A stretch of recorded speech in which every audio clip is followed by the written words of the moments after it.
It would appear that my son has caught the Smash Brothers bug. We were out and about today. A beautiful, gorgeous, sunny Saturday here in the Northeast. It was like sunny and 64 degrees. It was just perfect. So we had a big soccer match this morning, which we won 3-0. Not that I'm excited about that at all. 3-0. How many goals did you score, Rich? None. No.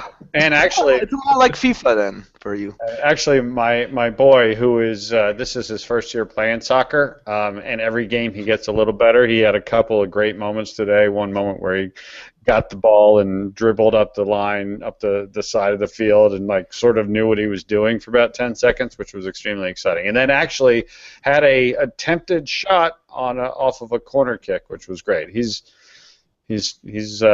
working his way towards actually a shot on goal. But anyway, we had our soccer match this morning, had a bunch of stuff to do, had a lot of fun today. But at one point, we found ourselves in Target, and Target had in their little video game section, which gets smaller. It seems like every time I go there. They had a 3DS kiosk, and they had the Smash Brothers demo loaded up. And he walked up to it. He's like, "Can I play?" I'm like, "Sure, go for it." He's like, "What do you do?" I'm like, "I don't know," because I literally don't know. But he walked up to it, and I sort of got him started, and he just started playing, and he pressed one or two of the buttons. Like, "Well, try this button, try that button," and within about 30 seconds, he's like, "Ooh, I got it," and he played on that thing for about 10 minutes, and he loved it. Like, I had to pry him away from it. So as we're walking away, I was like, "Did you like that?" He's like, "Oh yeah, I really did." I'm like, "Well, I have a surprise for you." He's like, "What?" It's like, "I have that on my 3DS." His eyes lit up, and he's like, "Really?" Because I have the demo, obviously, on my 3DS Pete, as we discussed probably 2 Doddcasts ago. Right. And so we got home tonight, and before bed, he was playing that Smash Brothers demo for 30 minutes. Loved it. And so now good thing is when you've got a kid who's crazy about Minecraft and already has Minecraft on every device that you can get, I now got a Christmas present. Actually, 2 Christmas presents I can get for him. I can get him the full game on the 3DS, and I can get him the full game on the Wii U. Nice. But I was surprised because he's never played a game like Smash Brothers. But he just took right to it, and he was winning. I'm assuming the demo is pretty easy. I don't know. I didn't find it easy. But yeah, I'm happy that he's excited. Yeah, it's true. So yeah, that was fun. That was an interesting thing. So I'm excited that he is into Smash Brothers because I have a feeling that could provide many hours of fun. Pete Dodd, what do you think? Yeah. Yeah, absolutely, and it will probably make it fun for you as well.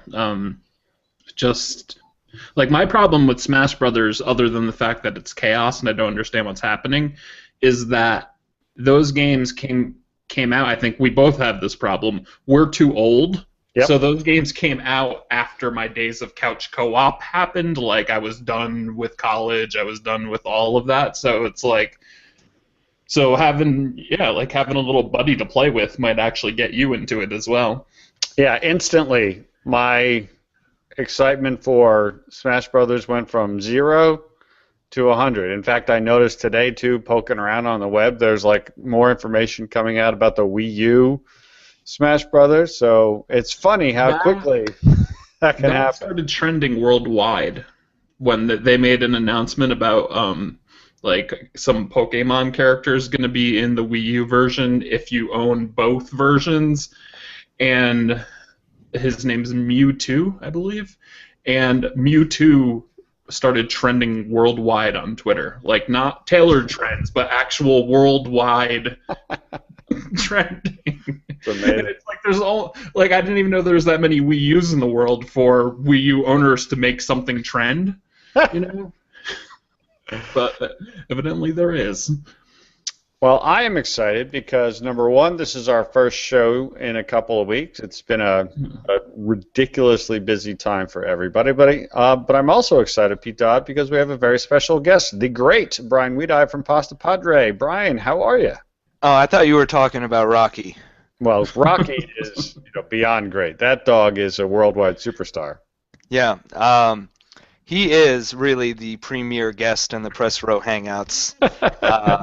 Certainly more anticipated than I am. So, yes, I'm here tonight. I made it, and I've been vowing to come back on to the Doddcast, but I have been so many like weird obligations have popped up and sicknesses and stuff that have kept me from the last few shows. But I made sure to be here tonight. We've been talking about this since the week before Destiny came out, just to give listeners an idea of how many weeks we've been trying to make this happen. When did Destiny come out? What was that? Early September? Yeah, it's like the 8th or something? It was the same day as NHL, so wasn't it like September 7th? Oh, right. Yeah. Okay. Yep. So, and that's one of the reasons that we've been talking about having you come on is Destiny. So we're now, 7, 8 weeks since the release of Destiny? I can't remember seeing and hearing conversations about a game being so wildly different. I mean, when it first came out, there was a huge amount of people who jumped into it and loved it. Then after a few days, I heard a lot of people complaining about it, the lack of story and the emptiness. And then a couple of weeks later, a lot of people saying they're not even bothering with it. And then a couple of weeks later, there's all these people saying this is the best grind. I love it. Despite all of these things I don't like about it, I can't stop playing it. It's awesome. So I really am fascinated to talk about this because, obviously I'm not a Destiny player, haven't been. Pete and I, you've had a lot of conversations about it. Brian, you and I talk almost every week between the Press Row podcast and the Press Row Hangouts, but we haven't talked about Destiny. Brian Weedeye, as the kingpin of a sports video game empire, I wouldn't necessarily think that a game like Destiny would be in your wheelhouse. Where is Destiny right now for you? Like, are you an everyday player? Are you occasionally? What is it for you right now? It's when a friend of mine is on playing it, and he gets me to go on with him. That's pretty much it. It's really not my type of game. It's never been my type of game. I'm not really a first-person shooter, or RPG elements, those type of things. Borderlands was kind of that game for me for a while. I didn't really care for the sequel, but me either. Yeah, I don't know what it was. Just Destiny to me is a game that's like, it has the feel of being this really epic game, and they certainly built it up that way. But it doesn't reach those heights. Certainly, I mean, it's too repetitive, and I feel like sometimes I'm getting dragged on, and I'm just having to grind, trying to move up another level, or and you go into these different missions, but they're in the same spot in the world. You're like, I've already gone through here before. It's not that vast area of these different worlds that they kind of built it up to be. That being said, what it does well in terms of combat and its progression system and stuff, I think it does really well. And certainly things like the score for the game are excellent. So. It's not really my type of game, and I'm disappointed in it because I thought it was going to be more than it was. But if you go in with kind of an understanding of what it does well, what it doesn't do well, then I think you can enjoy it quite a bit. So you say it's not your kind of game, but are you playing it regularly? It seems like you're. Like, in fact, Dylan and I were supposed to play our Press Row League game, but we were both like sort of doing other things. Like, just hit me up. I'll be playing Destiny with Brian. Yeah. It's mostly to try and he's way ahead of me now, so I get dragged on. I get dragged on at times, and I'm just kind of following along and trying to hold my own. It's not something I really go out of my way to play. I'm not interested in its multiplayer. During the alpha and the beta, I played some multiplayer, and I just get demolished in those situations. I mean, I've talked about this before on different shows. These type of games where I get killed before I even see anyone else. Before I see anyone, I can go after. Somehow I get killed, and it's frustrating. It's like I don't even see anyone. So yeah, so basically it's a cooperative game for me, Destiny is. So when he's on and I'm free to play, that's when I'll hop on and play it, but it's not something I go on and do by myself. Meanwhile, Pete Dodd, you are regularly and continually in Destiny. You're just tweeting an hour or two ago about something related to a raid. You're all in. What's your Destiny experience like right now? I love it. I'm completely addicted to it, which is, like, is positive and negative. There's worse things to be addicted to, so Yeah. it's good in that way. But it definitely has that type of quality to it that is reminiscent of sort of like gambling or something like that, like a slot machine. But that's why people love MMOs. That's why people love Diablo type games. That's why people love Borderlands. The Borderlands almost gives you too much loot, so like it doesn't. You don't really feel like you're earning it the same way. But yeah, I did all of the insane grinds. I finally got of level to do the raid. Did the raid with the clan that we have from the website, and a lot of those guys have been doing the raid for a couple weeks now. What is the raid? First time. I don't even. Well, when you go to raid, I have no idea what that even means. And this is part of the issue, right? Is that I've heard from Dylan and from others. They're like, once you hit level 20, the game really opens up and gets even better. I'm like, okay, so I have to spend the first 10 hours or whatever, 12 hours, 15 hours, just getting to that point. I can't even take part in like this raid that Pete's going to talk about. Right. No, and it took me forever. I mean, I hit level 20 like over a month ago, and you have to be 20. It says 26, but you should be level 27 going into it. And it took me I was 24 for almost a month, and then all of a sudden I just happened to get all of the right stuff at the right time, and I was able to level myself up. Because once you hit 20, you start leveling yourself up with gear instead of killing. Like, you can't just run around and kill. You have to actually get drops, and you have to work on factions, and all of this stuff that is really sort of old school, like even a little bit more hardcore than even like vanilla WoW was. Like, it's almost like EverQuest-ish kind of like hardcore farming, which to most people is a huge turnoff, and I can't argue against it. I mean, it's really strange game design, but it works for certain people, and I'm one of those people. And when you do put all of that time in, and then like today, I finally got to go into the raid, it felt like I had accomplished something like really huge. Like, I'm pretty sure this is going to end up being my game of the year because of the way that I felt today. I put all of this effort to get to this point, and then we went into the raid and we kicked the crap out of it. I didn't make the raid fail. Like, guys that were in there had finished it before and stuff, so I had a lot of help.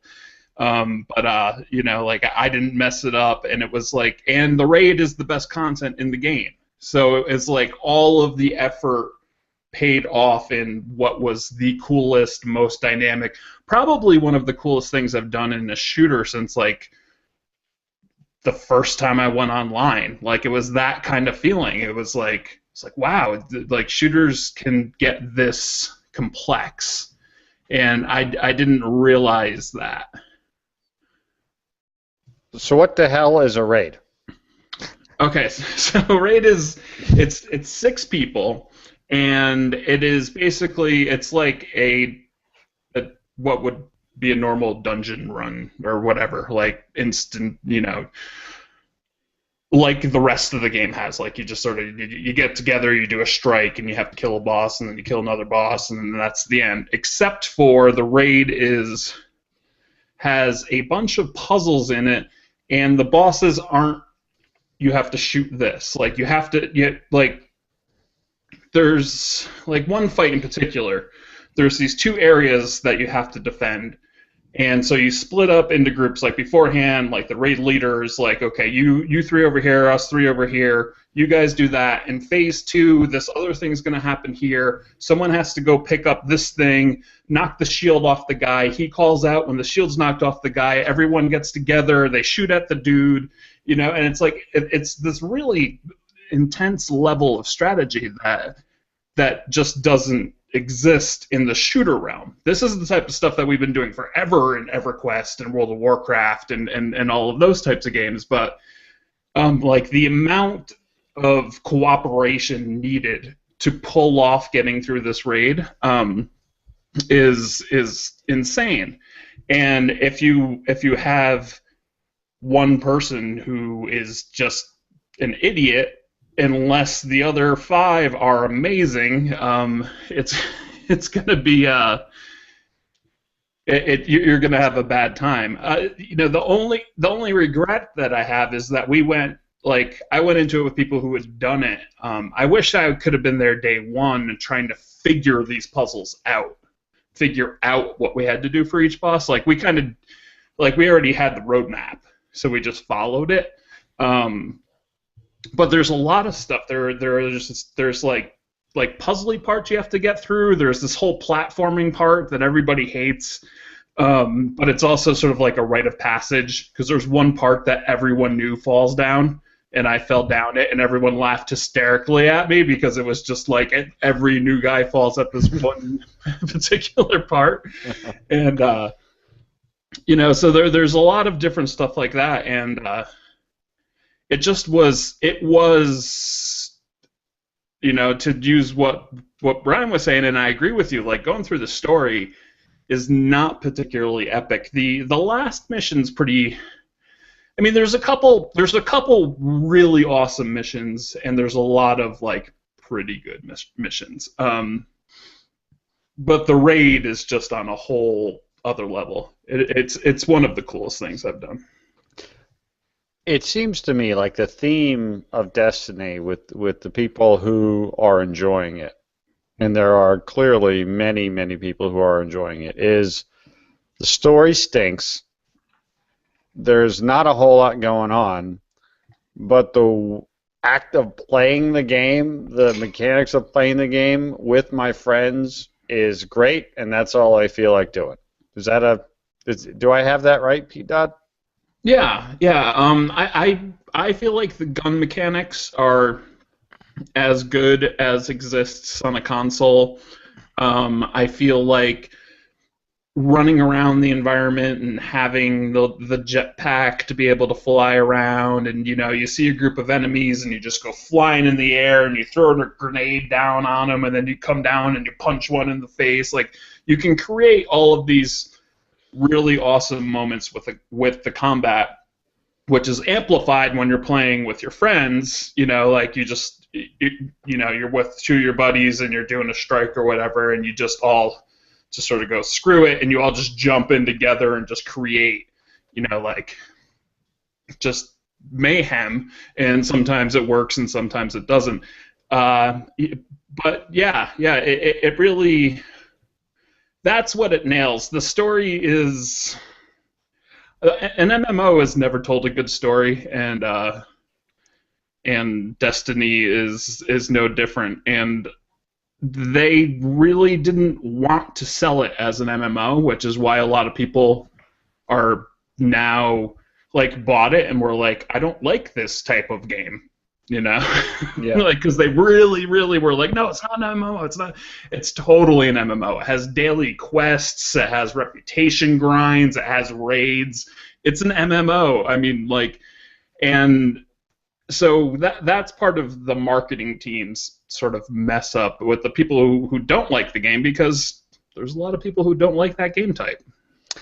I want to come back to Destiny in a minute.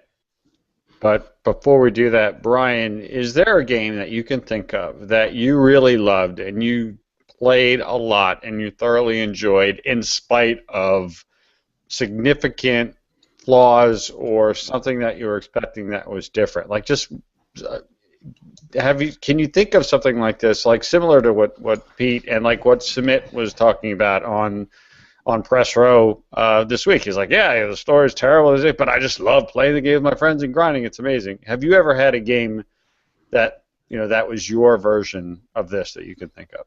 I'm sure a long time ago. I think the difference is now most games that you buy, you have so much information, so much you can watch, so many videos. You can, there's so many previews. There's no shortage of ways to get a grasp of what you're going to be buying. That you usually know what you're getting. So I'd have to go back, generations really, probably to find that. And off the top of my head, I'm not sure, but no, not recently. I mean, because if I'm spending $60 on a game, it's usually because I think I know what I'm getting, and I think I'm going to enjoy it, and I think it's worth my $60. Now, back in the days when like my parents bought me games and stuff, I'm sure there were plenty of those. We used to get like every game for the original Nintendo. I mean, literally, like almost owned every game at one point. Really? So there were I'm sure numerous games that I had expectations of some right, and then they were offset in a way, but not lately. Not lately. I just you follow along and you know what you're buying usually now, I think, for most people. And Destiny, and that's probably why there were people upset about Destiny, is because the way it was marketed did differ a bit from the final product. Yeah, I want to, and I want to continue this, but I just wanted this as an aside too. Like when I was in college, and granted, I am 94 years old, so this is going back ways. But for some reason, and I don't know what, I must have read something somewhere, because it's not a game that I would ever have typically gotten. But I actually rented a Super Nintendo, because you could do that back then. Yeah, I remember that. I did Blockbuster or whoever. Exactly. I rented a Super Nintendo, and I rented Sim City, and I got completely obsessed by that game. And I was an RA for one of those years, so you couldn't leave the building for like a certain amount of time, like when you're on duty. And you're supposed to be in the RA office, but of course I would go in, check in, and then go back to my room, and I would actually wind up playing SimCity for hours and hours, and I couldn't figure out what I liked about it so much. It wasn't a game that I had ever played, but for whatever reason, that game just sucked me in, and drawing my grids and trying to figure out where to put the power plant far away from the people and put a nice park here to get people, and like when the towers would start building up and there'd be traffic, it was like amazing. Like I used to get hooked on that too, on the Sim Cities and like the roller coaster tycoons and the zoo tycoons and all those games, and I don't know what it was really that hooked me in it, because inevitably I'd get to a point where something I had done early on screwed me over, and then I just like have a tornado come through and tear everything up, or Godzilla or whatever come in. But to your point, Rich, and you probably didn't know it at the time, but the Super Nintendo version of SimCity was thought of as like the bastard child. Like it was the crappy version of SimCity because the PC version was so superior. Well, I had no idea about that. But you enjoyed it anyway. I mean, that's kind of the point, is that like, people are so hung up on like, what's the Metacritic? What's this? How many P is it? When you get something and you start enjoying it, do you really care? Do you think to yourself like, well, Pete Dodd's over in Connecticut right now playing it on the PC and it's better, so I can't enjoy it? Like that probably didn't go through your head while you were playing it then. No, I can guarantee you it didn't. Many other things did, but not that. And that's what we reference all the time, not only on Press Row, but even just more in general. Like, we spend hours talking about and thinking about and reading about games, and most people who play games don't pay any attention to anything, and they think their version of whatever game that they're playing is fantastic. They don't read the critical analysis, they don't check out Metacritic, and I have a feeling they have a lot more fun playing games than other people. And I've actually, frankly, gotten back to that. We've talked about that quite a bit, Pete. Like, other than the content that I produce along with you guys, I really, really don't pay attention to much anymore. It's made my video game experience much better. I want to get back to Destiny for a minute, though. We assumed, Pete, a few weeks ago that despite the Metacritic ratings, the sales for Destiny were off the charts. And I've seen rumor and innuendo, granted, didn't dive into it, that actually the sales have not been very good and that the relatively low critical scores have actually hurt it. Where is Destiny? Like, is it a success from a sales perspective, or is it not a success? As far as I know, it is a success. There was a lot of chatter about it not being a success, and then it, like, I don't know. I don't know if they've given a number yet. I think it's already over 5 million, though. I mean, and for a new IP, I mean, granted, it's from the guys who made Halo, and it's on every platform ever. But I believe it's doing a lot better than people thought, which is interesting. Like, if I had money when like Activision stock tanked in September after the Destiny review scores came out, and there was a report that pre-order numbers for the next Call of Duty were like half of what Call of Duty Ghosts was, and Call of Duty Ghosts was already on the decline from the year before.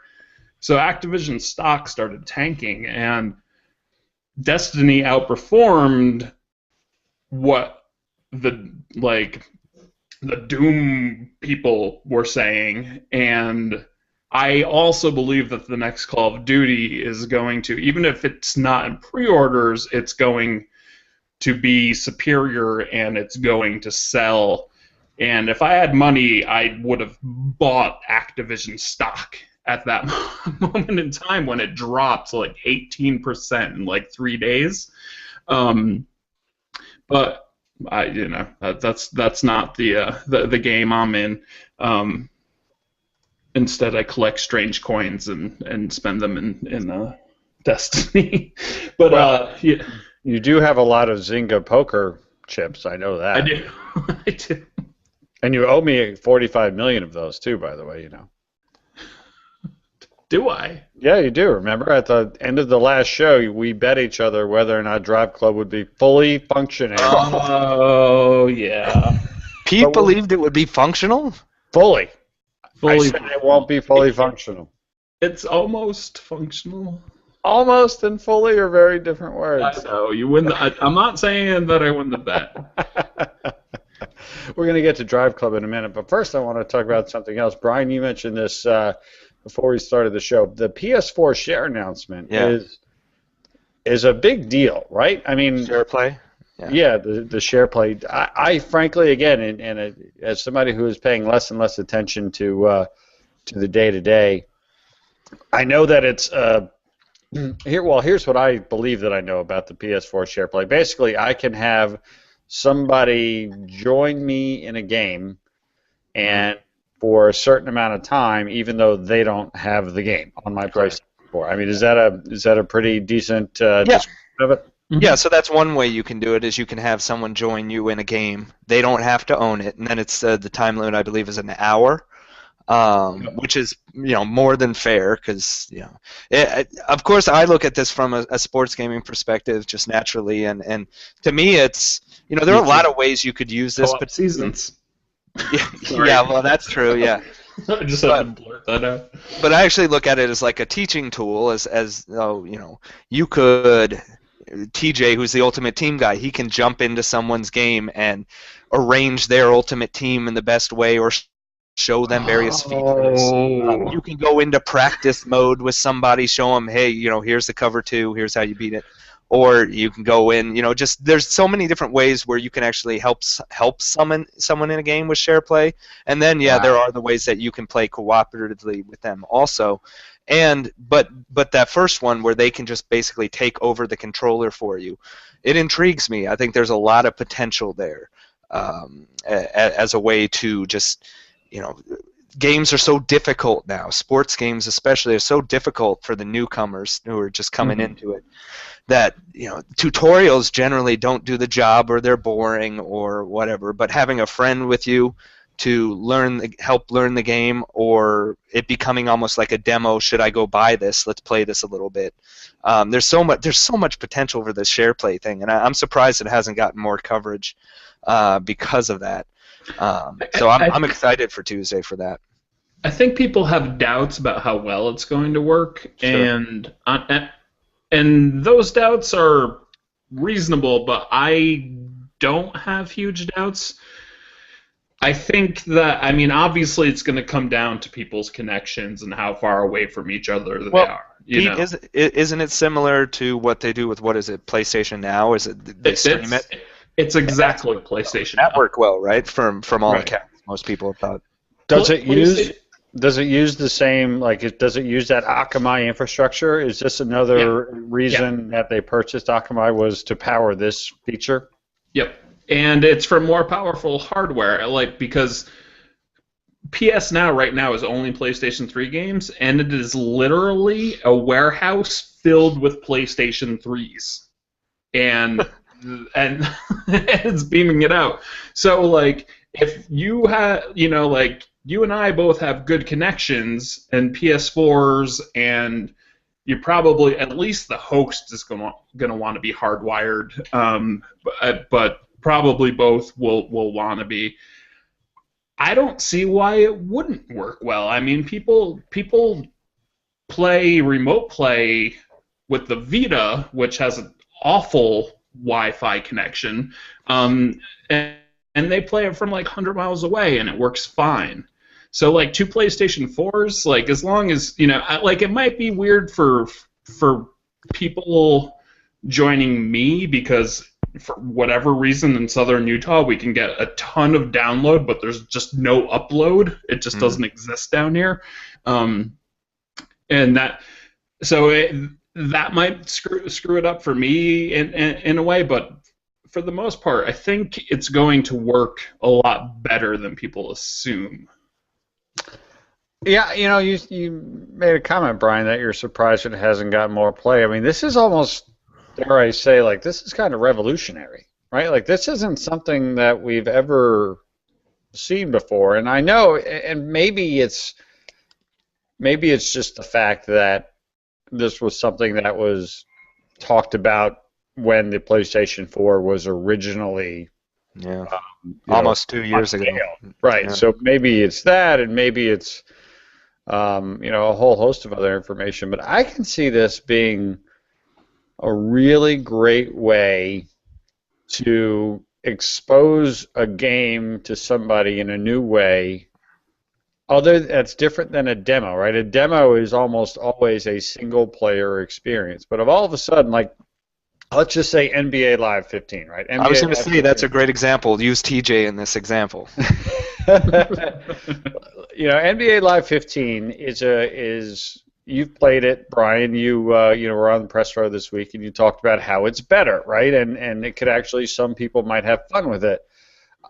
NBA Live 15 could potentially benefit greatly, because playing a single-player version of NBA Live versus playing your buddy in NBA Live, you might be like, hey, I just had fun playing for 45 minutes with my buddy in this game. I'm going to go pick it up. Or not even a brand new game like NBA 2K 15, or we talk about sports games a lot, but these, like you said, Brian, it's sort of where we go. This is a great way, in a different way than a demo, because you're interacting with somebody to really.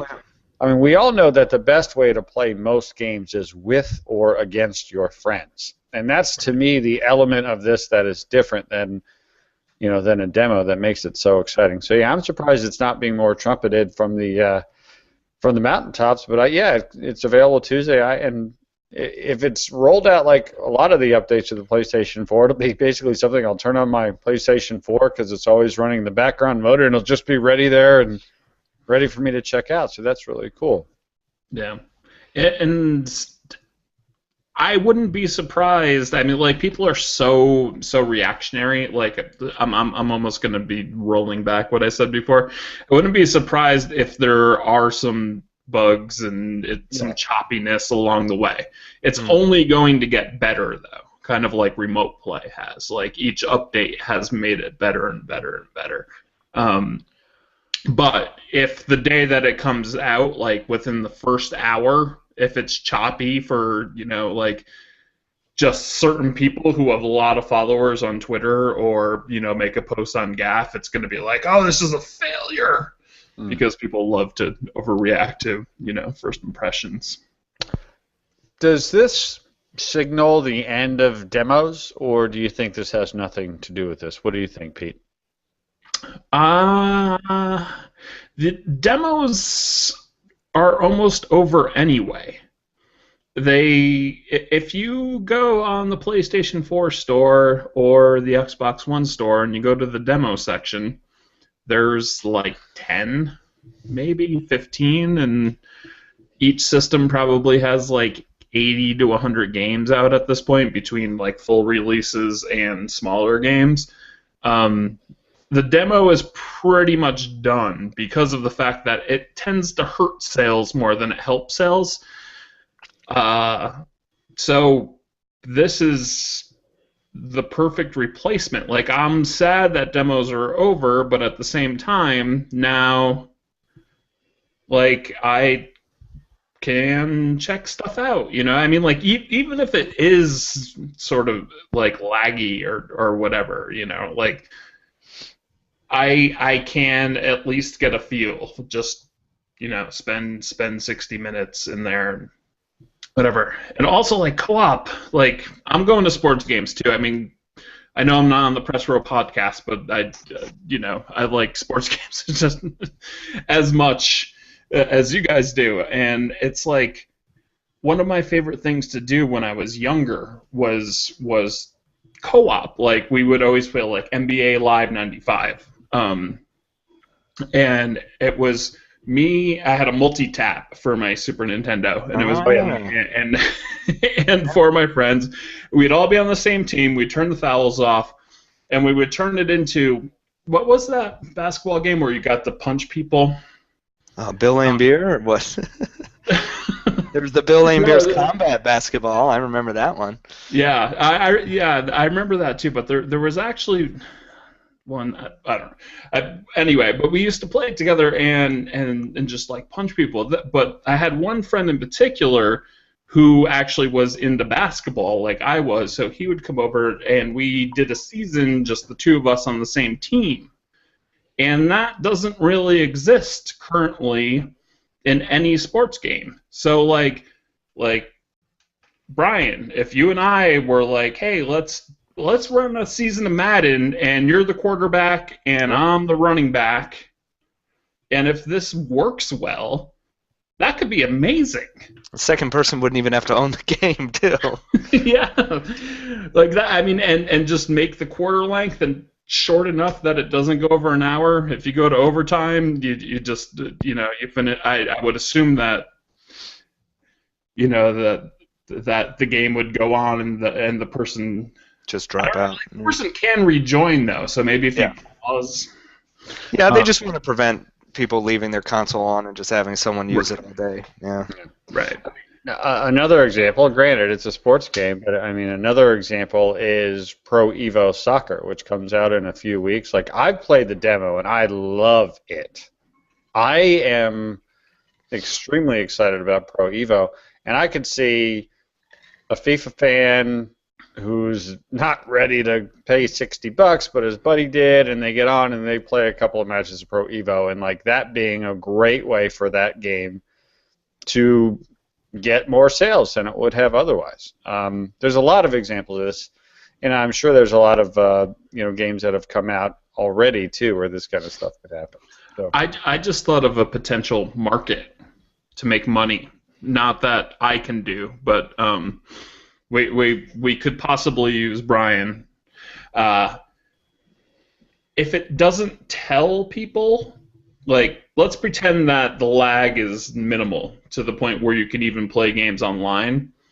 Like, I can, PayPal Brian $10 to take control of the Jets and then beat the Eagles in our Madden league. Yeah.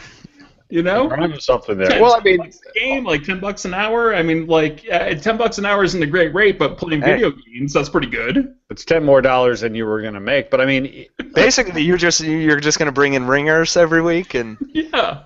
But it is a great. Somebody will make money doing this. Like my friends. Of course. My friends Zach Farley and Steve Gibbs, who run Madden Bible, right? Like, why wouldn't they charge a premium to spend an hour with somebody showing them how to be better at Madden? Remember the days? I was going to say, you remember the days back when you'd have like the Nintendo Tips hotline you'd call? Yeah. I spent it was the 900 spent too much money on that for like Zelda. It was usually Zelda, but but if you're in, let's say, a platformer or something, and you can't get past a spot, you have a friend, have somebody else come in there and take care of that spot for you. There's so many examples, so many creative ways people could potentially use this. Why I'm excited about it. I will get you ready for the raid in Destiny, Brian. $100. Exactly. Ramp my character up like 1 hour at a time, Pete. That'll take a while, though. I had to bring my Vita to the guys who made Guacamelee to get me past a part of it, and even one of the guys couldn't bring it to another. Like, that's another. Like, developers themselves could offer either the ability to interact with their fans and or even help them get past certain parts. There's a whole lot of potential to this that I think is going to be very interesting. Somebody's going to be smart and do some creative stuff. Someone's going to be smart and do some financially beneficial things. It'll be very interesting to see how this goes. And if nothing else, it could be just a fun way when a brand new game comes out to play to get a whole lot more people playing it than already would be able to. So yeah, I'm excited for that. That's really cool. It's Twitch to the 5,000th level. Yeah. I mean, like YouTube changed things, then Twitch changed things even more. Yeah. And if this works, and I believe it will, and I think it will obviously get better over time, it is that next giant step, I think. And I think that we'll end up seeing everyone doing it. Microsoft and Steam and, Well, Microsoft already had their, quote unquote game sharing plan or whatever that they, pulled out of their ass during the controvery. And well, actually, I believe Pete Dodd himself is the one who got that killed. So, Thanks a lot, Pete. Didn't you see that infographic where it's so hard to share games now, but with Microsoft, all you have to do is like press a button and everybody gets the game for free. Yeah, you buy it, and then you can share it with 10 friends because that's unlimited. It's the greatest. Something that they would do. That makes a ton of sense for them. Like Madden gets their sales cut in 1/10. Like, well, no, it's okay. Microsoft has got this. So, Brian Weedeye, what other than Destiny, what are you playing? Like, if you're kicking back and you got an hour and you can play whatever you want to, what are you hopping into, or what have you had the most fun playing, not work related, or it could be work related? Yeah, lately a lot of obligations for NBA 2K15, NBA Live 15. FIFA, of course, is a game that's really well suited for those. Okay, I've got a half hour. I feel like playing a game. Let me hop in and play one, because whether it's online or in your career mode or whatever, that's like a 20-minute commitment. And then Forza Horizon 2, I want to get back to, but because of all that other stuff, I haven't been able to. So the next few weeks, I plan to shift some of my time towards Forza Horizon 2, because I was really loving it. I just didn't have the opportunity to really spend as much time with it lately. No, I'm exactly where you are. I am a huge fan of Forza Horizon 2. we're going to talk in a few minutes about games that we're looking forward to, but Forza Horizon 2 is on my list of games I'm looking forward to because I played it a bit. I mean, it's not like I barely touched it. I probably level 16 or 7. I actually might be over 20 now. But I still have so much more to play of that game, and I can definitely see me playing that game a couple, 2 or 3 or 4 months from now because it's just so well put together. I was going to say, it feels to me like a game I'm going to be playing through the holidays and like, oh, here's all the people, Christmas rush, more people online. It's kind of well suited for that too.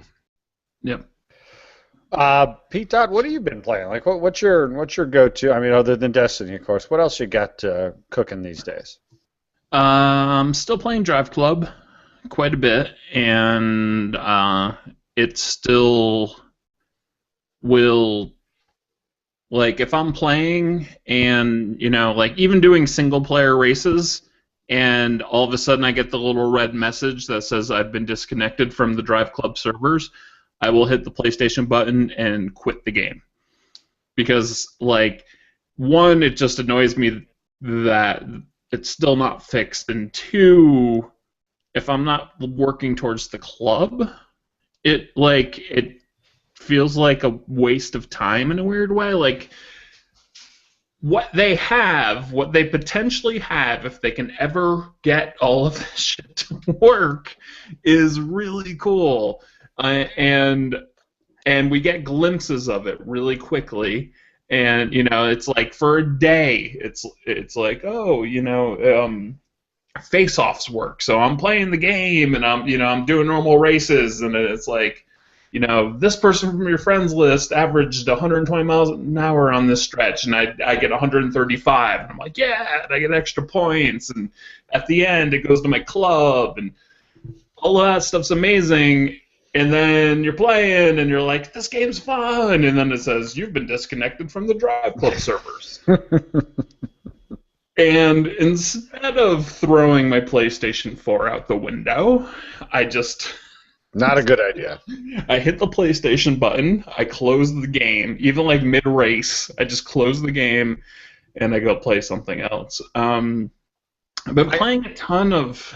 Wait, before you go any further, I want to talk a little more Drive Club, because I'm playing it, not a ton, but I'm playing it. It's one of those, if I got a little bit of time and I'm not ready to call it a night, but I'll pop it in and I'll play. Now that clubs are working, I'm in a club. I'm not evidently good enough to be in your club, Pete Dodd, so I'm in the Player One podcast club because at least they'll have me. You can only have 6 people, right? What? And we had sign-ups like a year ago. Yeah, I thought we were friends, but that's okay. It's not like you go to a club place and then you're doing stuff in your club. It's just like when you're in a club, then what you're doing in the single-player career or in the multiplayer just contributes to that, right? Like, do I have that right? Yes. Okay. There's more club-based activities coming. It's part of their content roadmap, which who knows how far pushed back that thing is at this point with the fact that the servers still don't work correctly. But you're going to be able to race club. I think right now you can race club versus club, but only against random clubs. But they're going to implement, like, we can have Science Club versus whatever the name of that's the name of our racing team. It's like the least tough name ever. Well, I think Club, we drive. Woo! I think Player One Podcast is actually called Baldness, so that works pretty well too. I think. Yeah.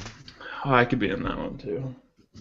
What? But yeah, so like. There's going to be club versus club races and stuff like that. But, yeah, for the most part, it's really just about a combined grind. I mean, like, usually when you play a racing game, like when you play, like Forza Horizon 2 or whatever, it's like you're earning points to level yourself up.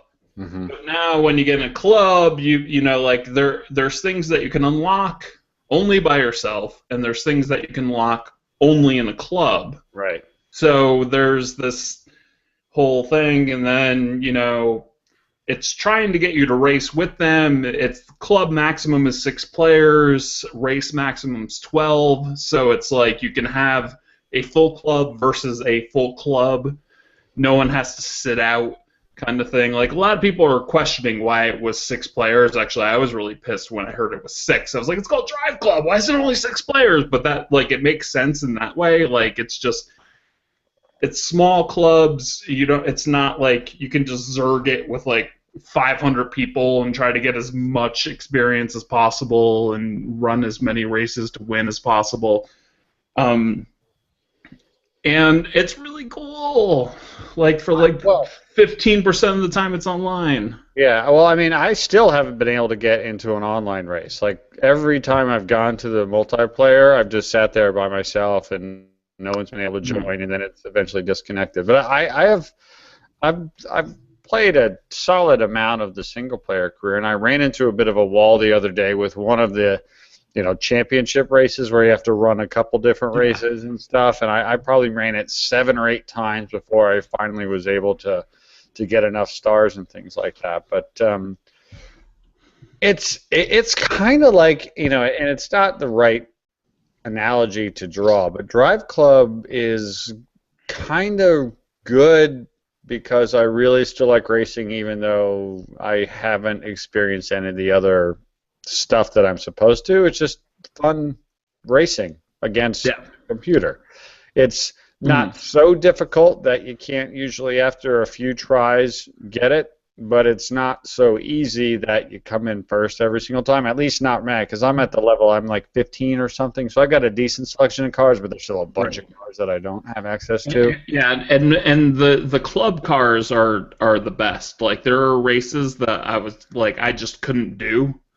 And then once the club came up and I unlocked one of the club cars, like, in that specific group, like, I won it by like 12 seconds. Have you played Drive Club, Brian? I have not. I was going to wait for the PlayStation Plus version. Yeah, so much for that. I think there will be eventually, but like, who knows when that'll be? Christmas, Valentine's Day. I mean, there's no date, right? Like, basically, once they said it's not coming out, there's been no, well, we think it'll be in a week or two, right? Yeah. The funny thing is you'll be able to share play it before you'll be able to play the fucking PS Plus version. That's a great point, yeah. That's true. Just jump into your game. Pete, about a month ago, you were raving about your early experience with Shadows of Mordor. Have you gone back to that game? Yeah, I play it, like, probably every other day, maybe every day, probably every other day. I have created the Society of Orcs. I hope you mean in the game, right? Like, not in your house. In the game, who have all killed me like 10 to 15 times a piece, and they're also powerful, and they hate each other, so they kill each other. Nice. And then I come back to life, but then the one that won the fight while I was dead is like, I've already killed you many times. Why are you back? And I'm like, that's how this game works. I don't know. And then he kills me again, and he gets even stronger. And then he kills the person behind him, and he moves up the chessboard of, like, I am based, like, I think at this point I'm working for evil. Like, I'm working for Sauron.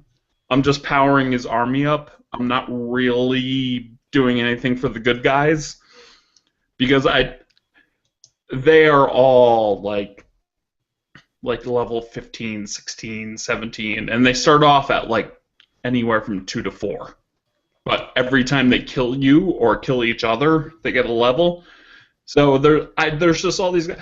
And then I do a mission, and it's like, oh, just go here, and you have to kill this one target. And I kill this one target, and then there's like 5 of those guys are there, and they're all. It's a mess. I love it. I absolutely love it. I mean, it may sound like I'm complaining right now, but this doesn't exist in other games. Like, I've created my own world. No one that is playing Shadow of Mordor is in the exact situation that I am. That's kind of amazing, actually. Yeah. Yeah, that's what I think. I mean, like, even though like I'm losing, like I'm so amazed by the fact that the world is shaped by my actions, It's so cool. That is, to coin a Pete Dodd hype phrase, that is next gen gaming. That's some next gen shit. I've heard Shadow of Mordor and Destiny are currently just like right there for game of the year. I've heard the ending is, and when I say I've heard, like I saw a tweet or two. Like I've heard a couple, at least two different people have been kind of disappointed with the ending. It seems to me what you're talking about, Peter. That's almost like immaterial at this point, right, because of what's happening right now, right? Yeah, yeah. The story stuff is cool. I mean, the story is well written for a video game. The voice acting is well done. It puts you in this place, but like at the same time, when I hop on that game, I open the map up, and it's sort of an Assassin's Creed style map where it shows you like, here's the story missions, here's the side missions, here's where all of the orcs are that kill you all the time, like, and I just ignore the story and the side missions, and I just like I'm just creating this entire world of battling these orcs, or Urux, I guess is the proper way. But I don't want to be a nerd. Brian, before we get into stuff coming down the pike, what's come out this year that you look at that you're like, I gotta either go back and play that because I liked it, or when this game is $20, I'm definitely going to go get it. Is there any? Do you have like in your head or anything sort of a list of those games? Because there's been a bunch of games that have come out, big ones like Wolfenstein, small ones like Valiant Hearts. Anything that you know that you want to get back to or you want to give a shot when the time is right? Not in particular, not specifically. I think what I usually do with Black Friday is something will hit my radar in a deal. I'll be like, yeah, I remember back then I thought I might be interested in that, and that's when I'll grab it. I don't really go into it right now thinking there's anything that's already been out this year that I need to get or go back to, though. I want to ask your thoughts. We've talked about it, but it's been a while. Where do you stand on Infamous Second Son? Because that's a Seattle game. You're a Seattle guy. Did you love it, hate it? Where were you on that? I liked it. Like some of the other games we've talked about, it was a little repetitive and all that. But number one, I liked seeing certain landmarks, Seattle landmarks. Now there was stuff I looked forward to that wasn't there, so it has its ups and downs to that. But things like climbing the Space Needle, that was just a thrill. It was really intense, and just even things like the Dick's Drive-In, their versions of it and stuff like that, which I took you to, Rich, on your time here in Seattle. I took you to a Dick's, so. Those were some of the best cheeseburgers I've had. That was good stuff. It's a great place. So there was a lot of stuff I liked about it, and it's one of the few games. I mean, it tells you how much that I liked it, because there aren't that many games that I play through to completion now, and I did with that one. And okay. I thought about buying the expansion pack or whatever it is. I haven't done that yet, so maybe there's an example of something I'll do later this holiday season, is the expansion for Infamous. I did like the game a lot, but certainly I saw its flaws too. But I liked the four kind of central powers you learn to have and all that stuff. I thought I had a good time with it, and I was motivated enough to finish it. So that tells you I liked it at least quite a bit. Well, I need to tell a little MLB The Show story. This is the obligatory point of the show where I do that, no pun intended. As many of you know, we are in the fourth iteration of the MLB The Show online franchise. And today I played Game 2 of the National League Division Series. By the way, Gus Ramsey and his Mets were swept. Whoa. Were by the Colorado Rockies. So my Dodgers, I had to play a wild card game against the Marlins, and I won that game. And now I'm in the National League Division Series. I'm in Game 2. I lost Game 1. Game 2, all of this on the treadmill, of course, by the way. Game 2 of the National League Division Series. How do you pitch on a treadmill? What's that? How do you pitch on the treadmill? Very well, because I think I've given up a total of like 3 runs in 2 games. I need the treadmill randomness, I guess. Yeah. So today I'm down 1-0 in the NLDS against the Reds, and I had Byung Ryu on the mound, and he was pitching great. I scratched out a run in the 6th inning. I got hit by a pitch with Deke Gordon, who's like lightning fast, and I stole second, sacrificed in the 3rd, and then scored on a ground ball. 2 outs in the 8th inning, and I'm still up 1-0. There's a guy on first base. I pitch it, and the dude hits a decent fly ball, not a pop fly, but not a scorcher. And my guy, outfielder, is standing underneath it. And MLB The Show, for some reason, 1 out of every 10 fly balls, the outfielder, it's just like, and it just drops. And there's 2 outs in the 8th, and not only does the tying run score, but the guy who hit the ball runs all around the bases. So I go down 2-1, and I'm like dying. And then with 1 out in the 9th, Carl Crawford swings and misses, gets struck out, but the catcher drops the ball, and he gets to first base, and he is safe by a millimeter. And like 2 pitches later, I hit a home run, and I wind up coming back and winning the game. Oh my God, MLB The Show 14 is stupendous. I know the online is broken. I know it. Brian, there's a guy who comments every time on the press row hang that I'm getting paid by the people who play MLB The Show. I know the online is broken. I know it. It's totally terrible. It's awful. Well, that's the point, is you've continued to play and try to complete a season. Yes. This is your fourth go-round because it's such a good game outside of the online elements. And like, it's a good game even though the outfielders just randomly drop fly balls that almost lose me playoff games. But I cannot stop playing MLB The Show. I've never played this much MLB The Show, not even close. Not since I played a couple of seasons on the PSP, 10 years ago.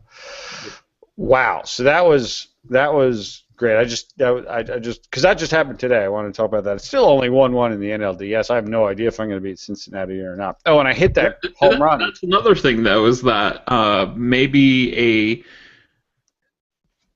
a couch co-op franchise over share play will actually work better. Yeah. Than online leagues. Although getting a game in under an hour is pretty tough in MLB The Show. You gotta have a 1-0, 2-1, 3-1 kind of a game going. Yeah.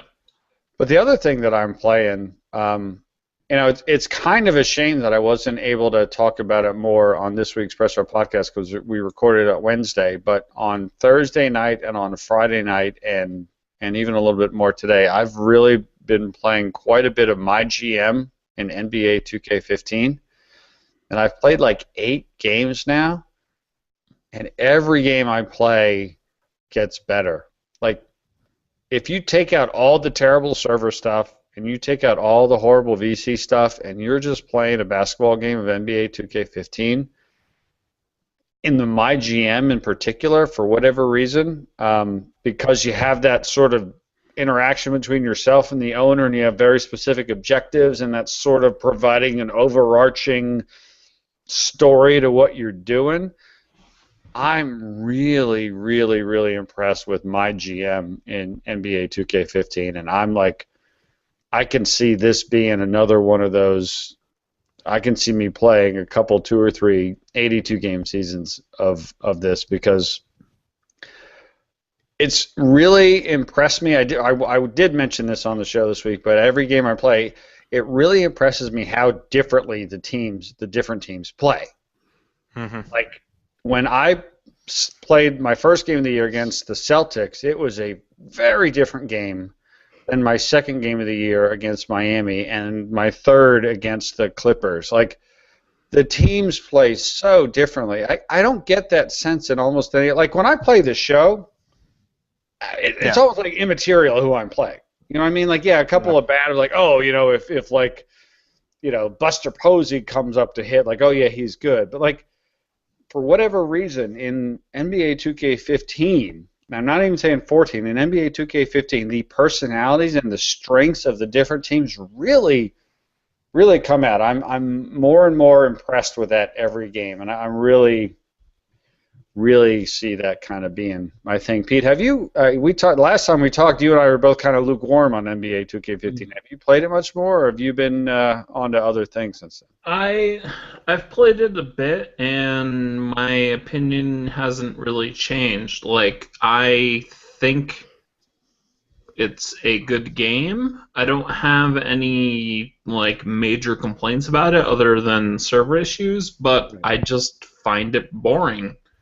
And it may just be like, I mean, I'm definitely not in a sort of basketball like state of mind currently, and that's important, and when the season starts, I might be like, I don't know, like even watching Brian play NBA Live when he was streaming his EA Access stuff. Like, watching that, I was like, oh, I kind of want to play NBA 2K, so I fired it up then. Yeah. Like, I need to get... Congratulations, EA, you did it. Oh, wait, that's not the way it works. That's not the way it works. But yeah, like, I just don't have a lot of fire for the season. Part of the reason is I'm a Celtics fan, and we're balls deep in rebuilding, so that's not fun. And it's like, so do I pick a team? I'm not going to be Cleveland. Boring. Like, so what do I do? Like, do I find I don't know. Like, I hate picking front runners, but then if you pick a team that's sort of middle of the pack, you don't know them very well, like, because you only know the front runners because you see them on ESPN or whatever all the time. Yeah.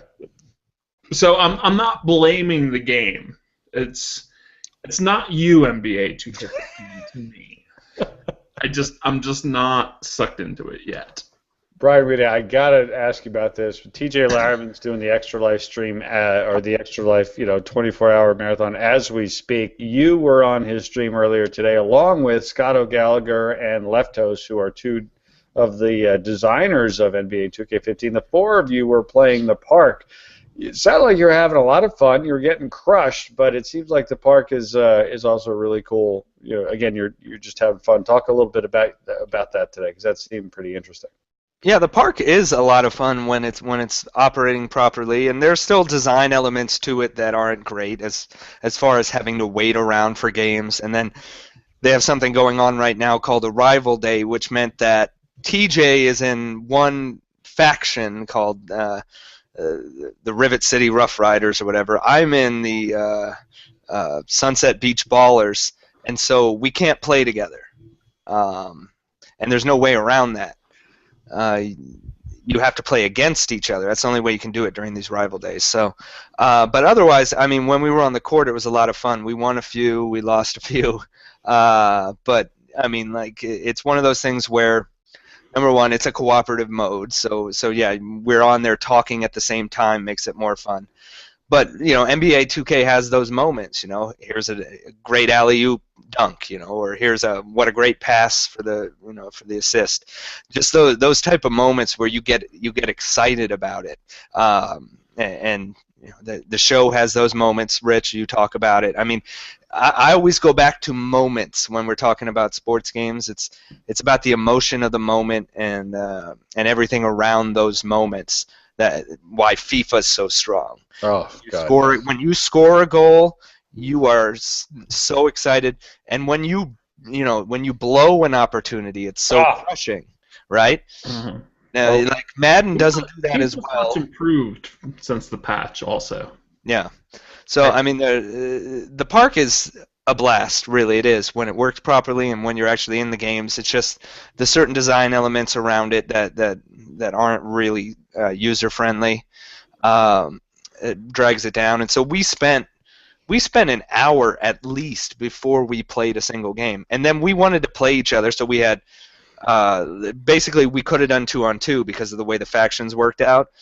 But because there were already people playing on the park, one of us had to take on the winner, and then the only way we'd get to play the other two was if we won and got to stay on the court. Otherwise, the other people got to stay there. So, again, it's that issue of getting everybody together and playing the way you want to play that they kind of prevent you from being able to much of the time. But, yeah, I mean, the park is it's a blast when you're actually playing it. So, we have a tweet from Pasta Padre that says, what games are we most looking forward to in the next month or so? So I'm going to send that to you, Brian Weed. Some fella named Pasta Padre wants to know that. Thank you for the question. Yeah, and this is I actually replied to a tweet thread Pete was involved in, I don't know, a few days or a week ago. And I said, the two games I'm looking forward to are Lego Batman 3 and Little Big Planet 3. And these are not like, the Call of Duties. Right. And, some might think of them as kids' games or family games. But these are the games I have fun with, and I have fun with playing with my friend's daughter, playing through these games. And like Lego Batman 2 was probably our favorite game to play together. We played through that entirely, and discovering all these characters and me getting to explain who these characters are to her and stuff. It's just a great experience. And so Lego Batman 3, our favorite show is Arrow, and it has Green Arrow, and it has Diggle and Slade Wilson and Felicity. It has all those characters from it, and we're really excited for that. And then Little Big Planet, we played through the first two together. And so those two are out November 11th, November 18th. We get hit with those. So that's what I'm excited for. I'm not sure there's another game I'm really looking forward to in the next month. And Rich, we've had these discussions on previous podcasts and stuff where, oh man, that E3, all they showed were these ultra-violent games, heads being torn off and stuff. And like, these are the games that interest me now. And like, yeah, I like the Destinies of the world and stuff like that too. But these games that are just Destiny's not even that violent, though. Right, exactly. For a shooter. That's part of why. I can the Halos of the world and stuff. I've enjoyed more so than the ultra realistic violent ones, right? So, but I'm like, here are games that are just about like joy, yes, and discovery. Yeah. So that's what gets me excited now. Yeah, I clearly, based upon today, Super Smash Brothers for the Wii U is definitely something I'm looking forward to, so that I can beat up my son in the game. In the game. That's the only appropriate place to do that. He's only 7 now, so I could probably take him if I wanted to, but he won't be 7 for long, so I don't want to do anything that'll get me in trouble. I mentioned already, I am really excited for Pro Evolution Soccer. I know it's a sports game, but I'm really excited. It's sort of the last next-gen debut of any sort of sports game, and again, the demo has, to me, not that it was like the most amazing demo ever, but I was just like really pleasantly surprised by how smooth it is and how good the animations were. It seems like that's the kind of game I can really enjoy. Pete Todd, what are the games that you are most looking forward to just in the next month or so? I guess number one is or not guess, absolutely number one is Little Big Planet 3. That's December, right? That's November 18th. Okay. Yeah. Okay. It comes out the same day as a lot of like big hitter, mature. Right. Sure, They've all got they're sending it out to die, and I don't think they are. I think they're sending it out to Dad goes and buys. Right. They've Far got to Cry beat 4 and buys Little Big Planet 3 for their kid, and I'm their kid because I love the Little Big Planet. You and Mike Phillips, absolutely. And the NDA is down now, which I think I already talked about this anyway when it was up, but I was in the beta for Little Big Planet 3, and the story missions in Little Big Planet 3 were incredible. It was like the best stuff I have seen in the series by far. That the makes me idea so of having multiple characters that have different strengths and stuff, and like just the abilities that they put into the level design, and I call it abilities in the level design because you can then design levels using these things, like are just, they're so far above Little Big Planet 2. I was completely blown away. That game is going to be amazing. I can't wait. I'm so happy to hear you say that, because that's another game, like, my son loves games, but like I think there's not that amazingly visually powerful game, and I have a feeling that on the PlayStation 4, Little Big Planet 3 is just going to look stupidly good. Yeah. Yeah, the beta did, and the beta was a beta. It wasn't a, like it's a demo, but we're calling it a beta. I mean, there were definitely issues. There were people who made user-created levels, which the frame rate went to total crap. They've actually have said, like, it's an old build. We've worked on that. That's not going to be in release. I've been in previous Little Big Planet betas. And it was always like that. The frame rate for user-created levels were always problematic, and that's why they have the betas. They figure out what is causing the issues, and then they fix them. Yeah, that game's going to be amazing. Otherwise, Far Cry 4, I don't know if I need it on day one. Lords of the Fallen looks like a cheap, like Dark Souls clone, maybe. I don't know. Like, there really isn't that much between now and the end of the year that I want. Like, where do you stand on the Halo Master Chief Collection? Like, I'm not going to get it, but I sort of stop and think. I'm like, there's a whole lot of stuff in that package that. And I played plenty of Halo. I mean, right. It's been a while, but I played plenty of Halo. I had a lot of fun playing Halo. I kind of stopped and thought about that for a second.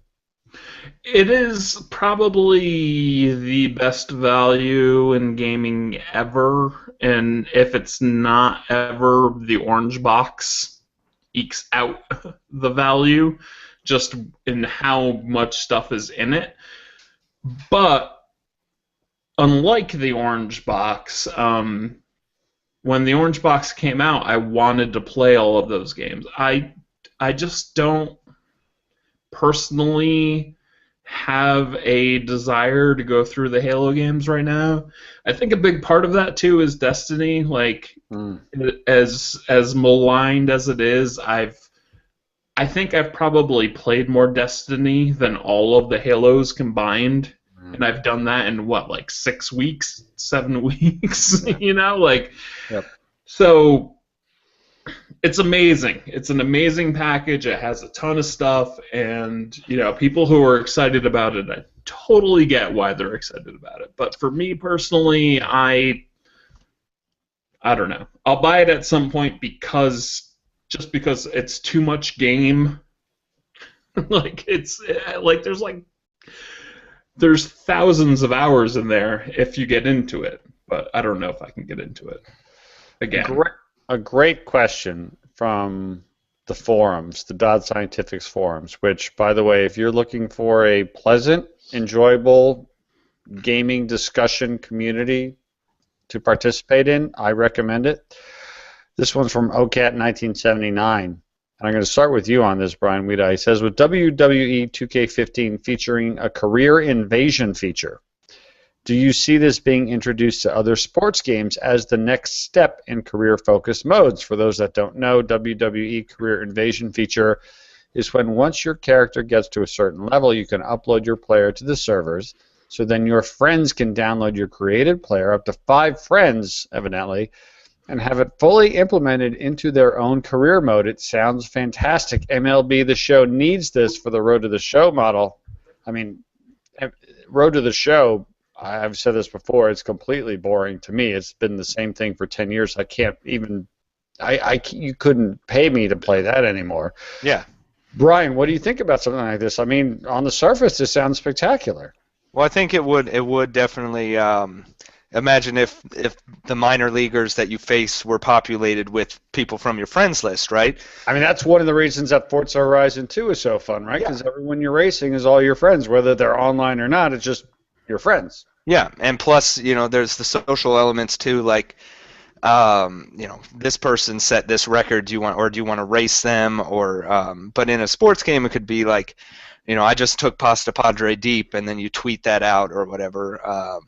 Yeah, there's all sorts of possibilities there. I think that's a great question, a great idea for them. I mean, I think that's a natural progression where these things go. Like, you have the story mode now in NBA 2K, and you have these rivalries. Well, what if it was a rivalry against people last year it was this Jackson Ellis fictional character, but what if it was Rich Grisham? That's right. And he comes in talking trash to me. I'm going to take him down, Team's great. Right. Fans are great. Yeah. I'm great. Let's get it on. And especially with that being a 2K game, I could see generally you see a lot of the same design ideas kind of crossovers. So I think that's a really interesting way things could go because, the traditional career mode is pretty much dead now. You can see it in NBA Live. It's like, whatever. It's there's nothing to it. There's no hook to it. You see, Road to the Show. I mean, again, Road to the Show was great 5 years ago. It was. It's boring now. It's the same thing you've been doing forever. My concern about Road to the Show is now they let you carry your saves over. Are they actually going to revamp that mode? Because it might break whatever if they change it to a story mode, obviously you ain't carrying over your previous year's save file. So. No. I mean, and that's the only reason. That's the only reason to even play Road to the Show now is because at least you can carry it over, so your guide, doesn't reset. I've just played it too much to where I'm completely burned out on it. Yeah, but exactly. The whole point though is the emotion of it, and that's the storylines you build yourself in your head. I mean, like I said, if Rich comes into my game, that's a whole different story than some scripted fictional character or some NBA player that may not know how to read. Reading lines. So I think that's a really interesting concept to look forward to. Yeah. So same question to you, Pete Todd. Yeah, I think that's amazing, and I think that's something that we're only scratching the surface of right now, technology-wise. So, like, say next year's NBA 2K can have Rich Grisham, and it's your character, and it levels up with you. I can choose you, whatever. But let's talk about 5 years down the line, where you can actually go in and record. Like, they're like, here's the situation where you're talking to a person, and what do you say here? What do you say here? What do you say here? Like, when stuff becomes more sort of cloud-based in that way, and they can pull it all down. So then it's like, in between games, it's your voice, and you either are following a script or you're just like, eat my ass, Pete Todd, and either way, it would be really funny, there's so much to that, and the weird thing is that, like, it was actually Demon's Souls that kind of introduced this concept of people invading your game. Just this obscure action RPG from Japan just like came out of nowhere, and it was like all of a sudden it's like, oh, I'm just playing. You've been invaded. I've been what? This dude comes in and he kicks the crap out of you. You have no idea that this even exists in the game, But it was brilliant, and working off of that, like, the possibilities are endless. One of the things. Let me make this point real quick. Yeah, sure. Go ahead. One of the things, like with Forza 4 or Forza 5 and Forza Horizon 2, is they could not even be crunching the AI like in the cloud like they said they are. They could just be putting your friends' names on the cars, and it's the same thing. Like if Drive Club put your friends' names on the cars when they crashed into you, you would just be like, "Oh, Rich Grisham's a dick." Yep. Wait, what? Time out. No. I disagree with this. You wouldn't blame the AI at that point, though. You'd be like, "Oh, Rich Grisham drives like an asshole." So, Totally expected to. Not surprised. Like, I think we're going to see a lot more of that, and I hope we see a lot more of that. That's how they drive in the Northeast. Hey, look, we're in a hurry, all right? We got places to go. But it hasn't always worked out, right? Like, wasn't Watch Dogs didn't it have this kind of aspect to it? And I never heard anybody say it was fun. I always heard people say, well, it was a pain in the neck. I'm doing my thing. I got a mission, and all of a sudden I'm being invaded by somebody. Now I got to go chase after him, and that stunk. So that's actually the only thing that I heard people say positively about the game. Really? Was that the invasion stuff was cool. Because the main game was boring. I've heard that as well. Very good. Hey, Pete, we have a tweet as well. Do you have that tweet queued up and ready to be tweeted? No. Displayed. The panic on Pete's face right now would indicate that no, he does not have the. No, I got it. Ollie Faulkner asks, "You think Sony will make a PSP in the coming years with handheld gaming market in Japan being the healthier of the two systems?" I think he's talking about the fact that on a weekly basis, the Vita is outselling the PlayStation 4. Well, let's have a reasonable, non-fanboy hype discussion about this. Oh wait, no, I have to make a clickbait title first. Are handhelds dead? Question mark? Yeah. Question mark, exclamation point. Pete Dodd, will there be any successors to the Vita and or the 3DS? And when I say successors, I mean proper successors, like the next version, not an adjusted, not a new 3DS, not something. Will we see it? Will we see proper successors to either of those handhelds? Nintendo, I would say 99.9% yes. Sony, I would say 49.9% yes. Does if Minecraft on the Vita makes the Vita wildly more popular, will that bump that 49.9 up to 51.1?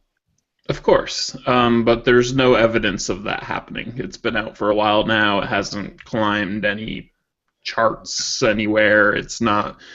PlayStation TV is not. It's not climbing Amazon or any sort of metrics we can look at.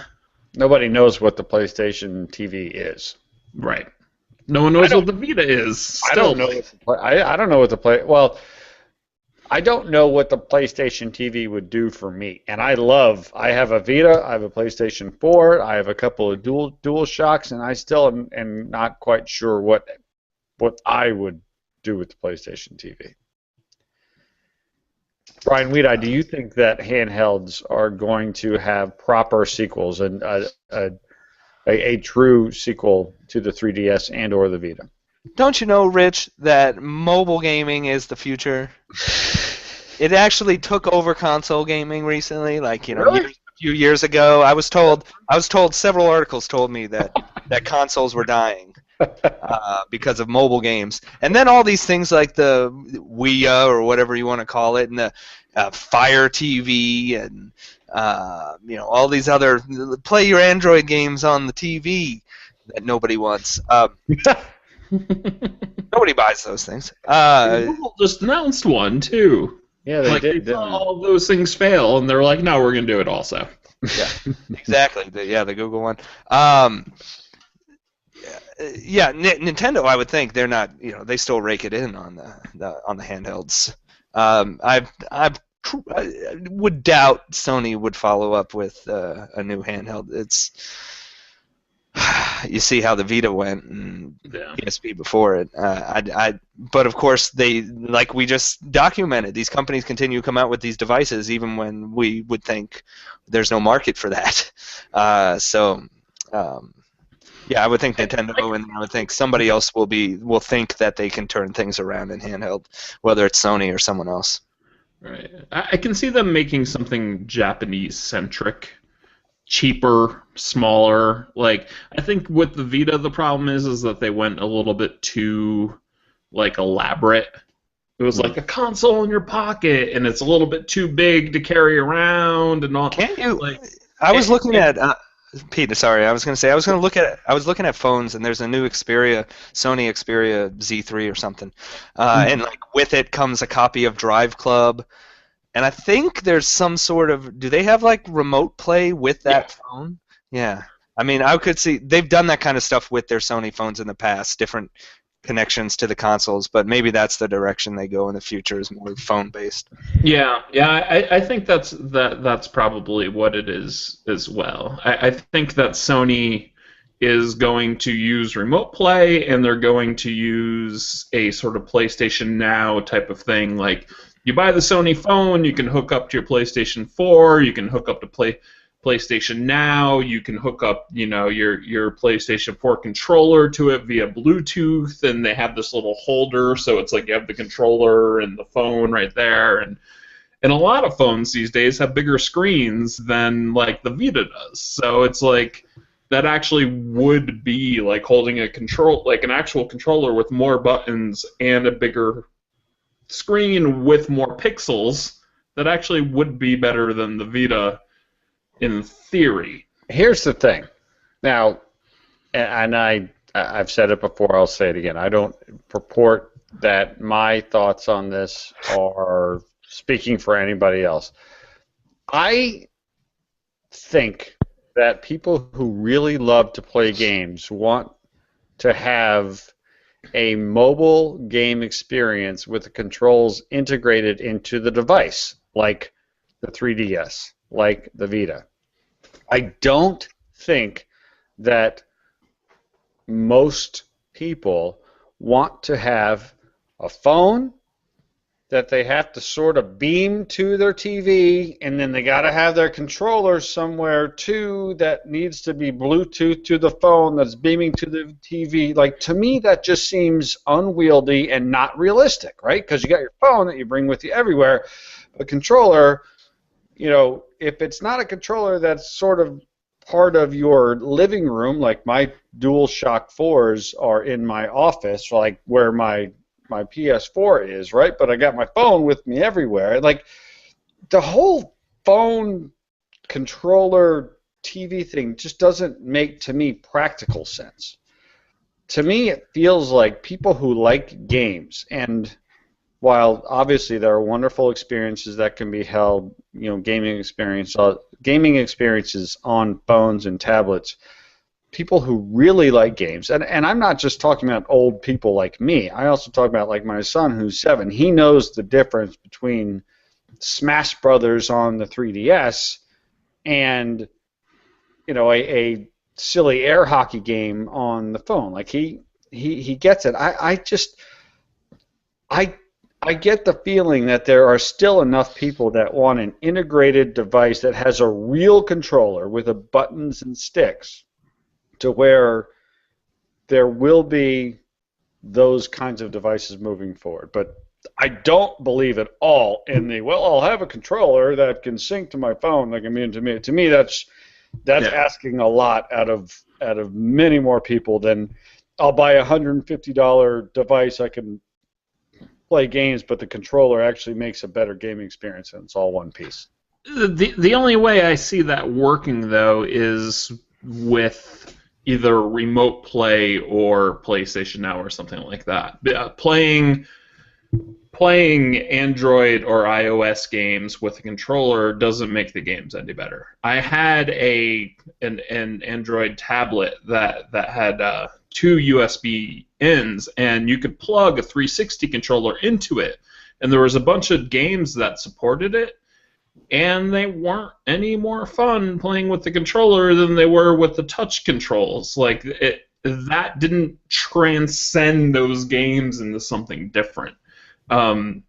The only thing, and I don't know that this is true because I haven't tried it, but the only sort of optimism I have is, well, if I have a controller and my phone and I am streaming, like Destiny while I'm at work, and I'm just sitting in the toilet and I'm playing Destiny through my phone, whatever, like, cool. But at the same time, I have a Vita, so I'd rather do it that way. So yeah, I'm not disagreeing with you at all, Rich.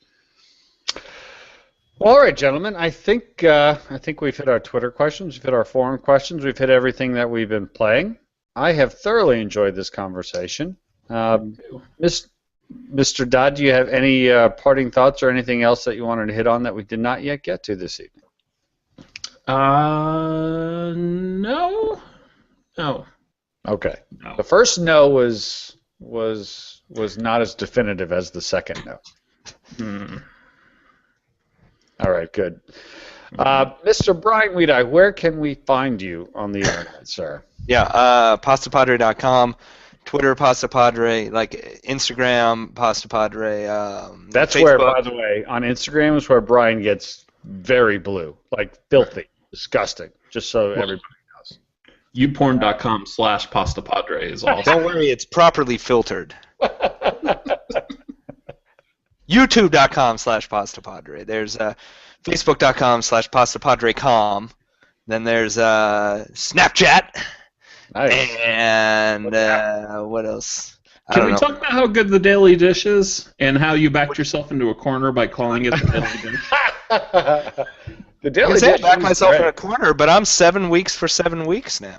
I will say this about the Daily Dish. It is nice when I am like driving home and I go to pastapadre.com because I do that every day because I want to see what he's talking about, and I see the Daily Dish and I hit the play button and I get to listen to Pasta Padre. That is fantastic. That's that's all you can ask for in life. I've granted you with the ability to listen to me on a daily basis. But yeah, I mean, the Daily Dish is basically just I write copy, like I try to do it a little differently than the stories I've done for the day and include maybe one or two subjects I didn't feel like needed an article, and then just recap it so that, hey, if you just need, it's like 4 to 6 minutes is the target, and if you just have those 4 to 6 minutes free and just want to know kind of everything that happened for the day or that you need to know for coming up, it just kind of summarizes it. There's people who like the video, then there's people who like, I hate video. Why are you doing this? I'm like, well, I haven't changed what articles I'm writing. I'm just adding this on. They're like, why are you wasting your time with the video? And then there's people who are like, oh, I love the video. Now I don't have to read. So. I can't tell if I just like listening to you talk about it or if I'm just too lazy to read. But right. At this point, like when I go to pastapadre.com, I just hit play on the video. I'm like, I don't want to read. Yeah. I'm digging myself a hole here. I need those sweet, sweet hits, Pete. But I can have ads on the videos too, so really, just do all of them. Just click. Just click things. Click it. Yeah, you see those ads, turn off your ad block. You see those ads, click them. Watch the videos. Buy stuff from them. Buy stuff through my Amazon affiliate link. Nice. Follow me on Twitter, Facebook, Instagram, pretty much any social network. Google Plus, don't forget Google Plus. We have the Press Row Hangout every other week. Love it. YouTube, so you can get all those daily dishes. I got a playlist with them. Really, I could go on and on with this stuff. But this is a Doddcast. This isn't. You're on the next YouTube. Like, there's another level of YouTube, and yes. You're not even allowed to tell us about it yet. Well, thank you, Brian, very much for joining us tonight. This has been a lot of fun. I'm glad I stuck through. There's like huge wins outside. They can barely keep the football game on TV. Yeah. And my power stayed on the whole time, so I'm happy about that. Good stuff. Pete Dodd, as always, thank you, sir, for doing what you do. The Dodd Scientifics forums continue to be my favorite place to listen to people read about and participate in conversations about video games. So I would recommend, if you want to have civil conversations about the industry and the games that you love, that you would go there and check that out. Pete, any final thoughts on Dodd Scientifics and the forums before we call it a show? The only thing I'd add to that is that we also have awesome in-game things like the Dodd Scientifics Destiny clan. We raid every week, and we have a Dodd Scientifics Madden League. Oh yeah, our Madden League is good. And we have multiple drive clubs, and I believe that there's a Forza Horizon 2 club that is like some people from our site like joined up with one of our members, other site, and so we have a lot of that as well. We actually play video games. We don't just talk about them or yell about them. Good stuff. Or yeah.